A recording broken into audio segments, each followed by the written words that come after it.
ፒያሳ አካባቢን መልሰን ስንገነባ የገነባ ነው ለሁላችንም ለጋራ ጥቅማችን ነው። ለጋራ ጥቅማችን ማንም አረጋውያን ቢመጡ ሴቶች፣ ወንዶች፣ ወጣቶች፣ ህፃናት፣ ጎብኚዎች በሁሉም በኩል አካታች የሆነ ልማት የተሰራበት ለሁሉም የሚመች ለሁሉም የሚሆን በጋራ የምንጠቀምበት ለማንም በተናጠል ለቢዝነስ አልተሰጠም፣ ለመንግስት ጽፈት ቤት አልተሰጠም።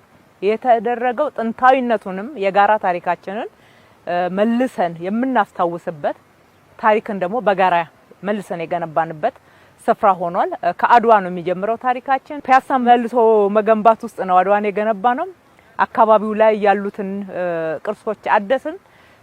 ቅርሶችን ብቻ ሳይሆን ያደስነው እዚህ አካባቢ ላይ አጠቃላይ በአካባቢው ላይ ያሉ ወደ 700 የሚደርሱ ህንጻዎችን አድሰን አዲስ አስመሰለናቸው። ቀለማቸው፣ መስተጋብራቸው፣ ፋሳዳቸው የሰውን ክብር የሚመጥኑ የኢትዮጵያዊነትን ክብር የሚመጥኑ ክብራችንን ከፍ የሚያደርጉ ለአይንም የሚመቹ ተጨማሪ ቢዝነስ ይዘው የሚመጡ እንዲሆኑ ተደርገው ተገንብተዋል ማለት ነው።